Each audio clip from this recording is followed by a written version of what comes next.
What do you do when you have a wildly popular television show that continues to decline in ratings and critical reception?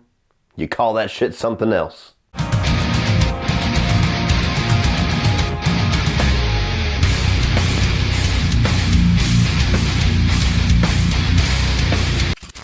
So Ratched is a new Netflix original series that tells the origin story to Nurse Mildred Ratched, the antagonist from One Flew Over the Cuckoo's Nest. What's up, guys? Well, I was lucky enough to get an early screener from Netflix for the series Ratched. Thank you so much to the kind people at Netflix. Very cool to check out things like this early. And this series is going to be debuting on Friday. You should be watching this on Thursday, so I'm going to keep it spoiler-free. Don't worry, I'm not going to get into any of the nitty-gritty details. I'm not going to do anything that's going to ruin your expectations or ruin your experience of this show.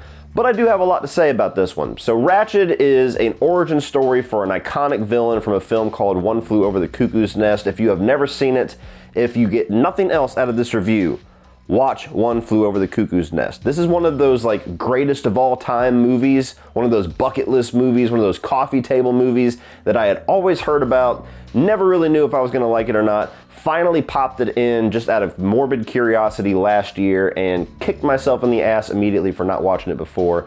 Incredible movie, an incredible villain, incredible character.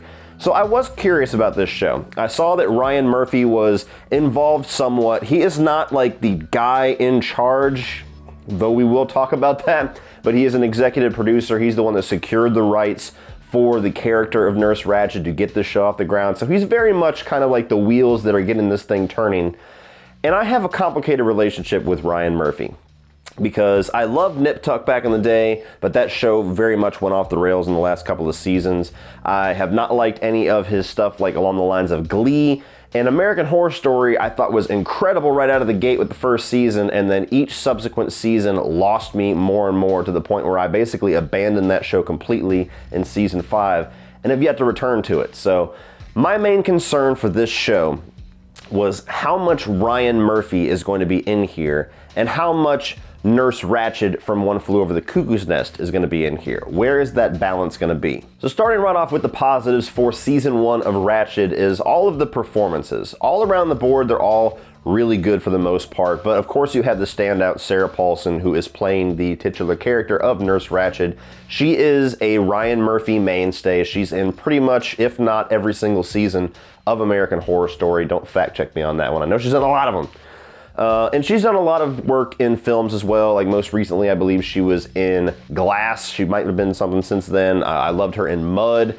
She's always been around, and she's always been a great actress, but she's really come to prominence with American Horror Story, and she's damn good as Nurse Ratched. It's a different yet similar enough performance to what Louise Fletcher did in One Flew Over the Cuckoo's Nest, to where you definitely feel like Sarah Paulson is owning it and bringing something of herself to it and making it her own, while at the same time respecting what came before and certainly having a bit of lines that aren't too blurred between those characters, to where if you wanted to view this series as a direct prequel to the One Flew Over the Cuckoo's Nest film, you could make those connections very easily. And Sarah Paulson's great. She does a lot of different shades with this character. It's a complicated character, a complicated performance, to where you have a lot of different scenes to where she has to be very quietly confident because she's a very manipulative person, a very controlling person, and that's where it's at the best, when you see her enter a room and just through very subtle dialogue control somebody, or tell somebody that she is in control, or do something to where she's not really elevating her emotions, but she's totally seizing whatever the situation is.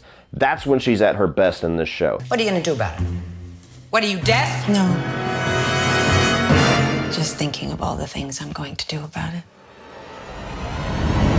There's a few episodes that demand a lot of emotions out of her. She's great at that stuff too. I mean, all around, she delivers this character very well, and she is the reason that you are watching. She's basically the reason that you keep watching. Whether you like the show or not, she's the one that you keep coming back for. And when you have a show that's based off of a singular character, that's a pretty damn good thing to have, is a great actress delivering that titular character, because otherwise, why are we here? I also love Judy Davis. She's the other performance that I'm gonna shout out. Everybody's good, but Sarah Paulson and Judy Davis were my two favorites. I have loved this woman ever since The Ref. Every time she shows up, I just smile instantly, because that that weird quirkiness that she has to where she's so rough around the edges, but she's just entertaining to watch. It's here as well. She plays Nurse Bucket. She's the one who's kind of the head nurse whenever Nurse Ratched comes into this hospital. And very much right off the gate, there's this antagonistic relationship between the two, a bit of a power struggle, and they both play off of each other very well. Their relationship and their character dynamics with each other evolve throughout this first season, and I like to see where those things have gone and where they might continue to go in further seasons. Those two are the reasons that you will watch the show and continue to watch. Outside of the main performances of the show, the main thing that really charmed me and captured my heart is that this show is very unapologetic with its classic horror references. If you're not a horror fanatic, you're not going to get them. It's not going to change your experience of the show. But if you're like me and you have that classic horror knowledge and you watch this, there's going to be some shots or some musical cues or scores or just settings inside of this show that are immediately going to give you vibes from some classic movies. Like there's an overhead shot when she's driving to the asylum that is straight out of The Shining. They basically pull the whole score out of Cape Fear for a couple of episodes, and it took me a minute. I'm like, where do I know that damn score from? And I went onto YouTube and played Cape Fear, and I'm like, that's it! And then my wife just immediately got annoyed that I knew that. And then you have things like the cells, like where they have the most dangerous patients that looks right out of Silence of the Lambs. There's a motel that gives you those Bates Motel Psycho vibes. I love that shit. And I love the fact that they actually really was unapologetic about that. They weren't even subtle about it. It was like, hey, you love this shit? Here's some of it right here. Here's some more of it. You want more? There's more of it right there. And I was also really intrigued and interested in a lot of the elements in like the first half of this show where it was very much a history lesson of psychology, to where they were giving you tidbits of information and just full on showing you at times how the old school methods of psychology and, you know, rehabilitation and stuff like that was in the 40s and the 50s, to where they had lobotomy and they were shoving ice picks in people's eyeballs and they were boiling and then freezing people to try to cure them of their homosexuality and all this crazy stuff that all the while my wife, who is a psychology major, was like, oh, I bet they're going to do this. I bet they're going to do the lobotomy this way. Oh, I bet they're going to stick the ice pick in the eye. They used to do that in the 40s and the 50s. Oh, I bet they're going to do the cold pack where they put them in the bin and there's hot water and there's cold water. And the whole while I'm getting like a history lesson in the left ear, and then on the right ear I'm looking at it come to life in the most gratuitous American Horror Story style, to where you just immediately go, what the fuck? They used to do this? Thank God for modern medicine. I also gotta praise the set design, the color choices, the color palette of the different costume design that's going on. I mean, Ryan Murphy kind of has that Tim Burton flair to a certain degree. He's kind of like a more extreme and yet less extreme version of Tim Burton all at the same time. You walk into this hospital and certain colors just kind of paint the entire scene. And then you get these very extravagant outfits to where there's like this very blue, teal dress that they're all wearing, or you get like these straight up orange outfits, or you even get Sharon Stone at one point that's just bringing in all these crazy ass outfits. If you like that kind of stuff, you like seeing how crazy and flamboyant they can get with the costume design and trying to recapture that 40s, 50s flavor that this is going for as a period piece, they do very well with that. And I also love there were some lighting choices that they do in this show to kind of reinforce the character's emotion, to where a regular scene's going on and then you see like through the actor's performance as well as the lighting changes how their emotion goes. Like there's different scenes where the entire scene just gets faded in this dark green, and it was just a really cool effect that was subtle enough to where you understood what they were going for without it just beating you into the face like, hey, this person's depressed now. And I just thought it was a nice little flavor to give this show, because it is so over the top with its colorizations, with all the costumes and the different set designs. That was just another little added layer to it through the creativity of using cameras and colors that I thought kind of fleshed the show out a little bit better. Now, moving on to the negatives. I'm very in the middle with this show. I'll let that out of the bag now. There was things that I really liked about it. I'm intrigued enough to carry on and watch a season 2 whenever it comes around. But basically every single fear that I walked into this show having with my reservations regarding Ryan Murphy came to fruition, and that's not a good thing for me personally. I was actually talking with a buddy of mine, Griffin, about this. We were discussing getting the screener for this, and I had said that, you know, Ryan Murphy is supposed to be in charge of this show, so I hope it's not going to be like overly American Horror Story. I actually hope it's going to be more in line with One Flew Over the Cuckoo's Nest.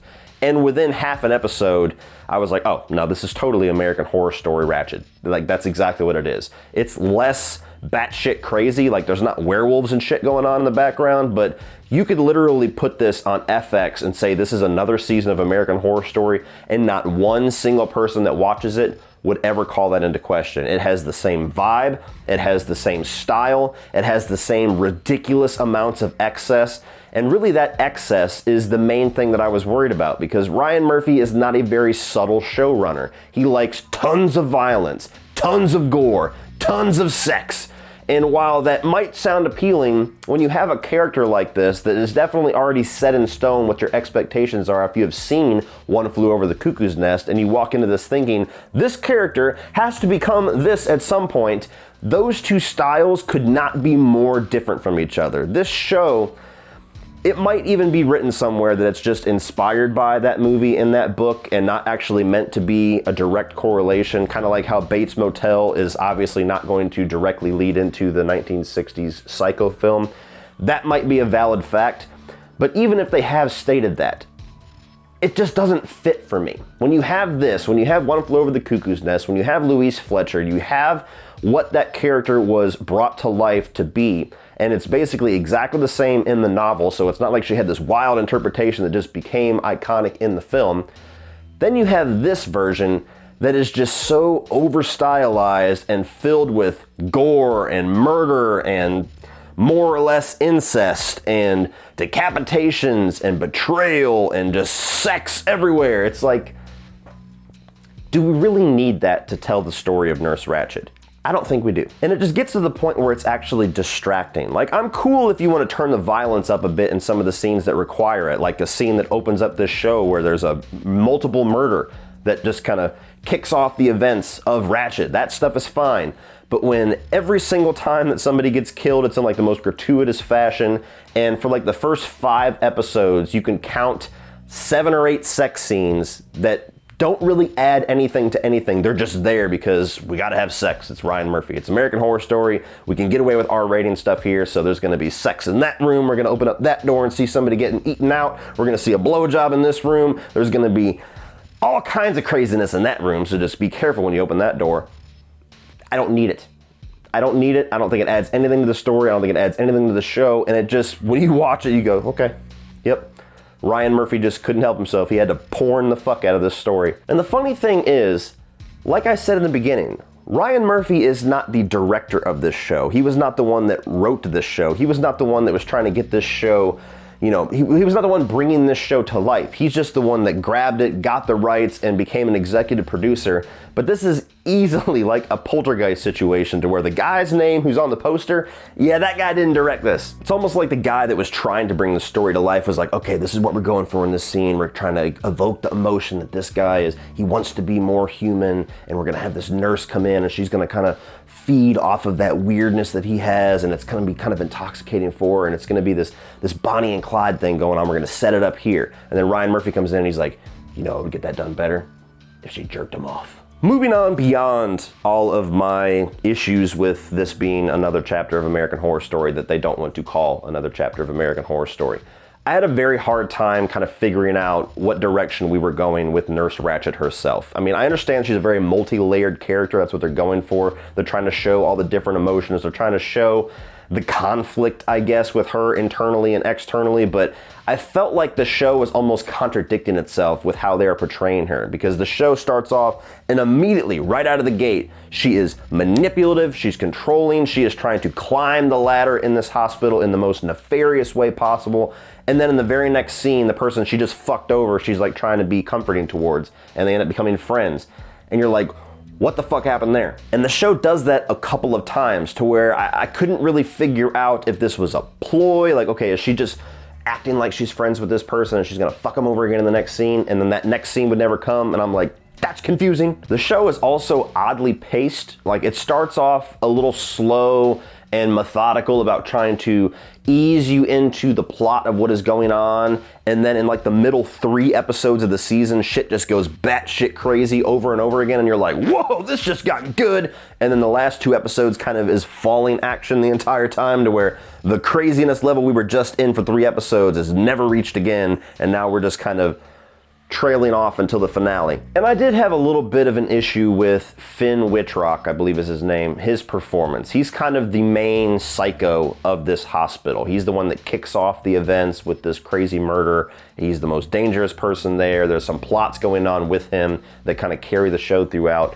But he is always like crazy psycho turned up to 11 in just about every single scene that he's in. There's a few where he acts normal that almost feel out of place because he's always so nutbag the entire time. Every conversation he has in the show, like he just kind of has this stare where he's got like this squinty-eyed look and he's absorbing the words, but you could tell in his mind he's like murdering the shit out of the person he's talking to, and he's just like, yeah. I mean, there's scenes where they're trying to get you to believe that the staff of this hospital would be okay with this guy being unshackled and just hanging out. And that would never happen because this dude is so whacked out of his mind. As soon as he walked into the room, shackles or not, every eye would be on him until the time he left. And I'm sure that's what they were going for because this show does have a decent amount of campiness to it, and I think that's intentional, and I think his performance is intentional that way, and that's probably the way that he was directed to be, but there was times where I just felt like it was turned up too much. Again, excess. And my final negative with the show is that even though it does take you on an entertaining ride, I mean, this is a show that I was never bored. I was not miserable watching it. There was no point where I just wanted to turn it off and say, forget it, I'm not reviewing this thing. I was entertained pretty much all the way through, and like I said, I'm intrigued enough to watch a second season, but even with that being said, with all the kookiness and the weirdness and the craziness that this show takes you on throughout, I feel like the nuggets of story that they have in here with all these different characters is derivative of stories that we have seen before. We have seen stories before about somebody coming into an environment and trying to manipulate their way to the top. We have seen stories before where rough upbringings are like the easy explanation for how somebody goes psycho. Hello, Rob Zombie's Halloween. We've seen romances that have that Bonnie and Clyde flavor to them that go very wrong very quickly. And even the story that we get specifically with Sharon Stone and her son, which is very much a subplot of a subplot.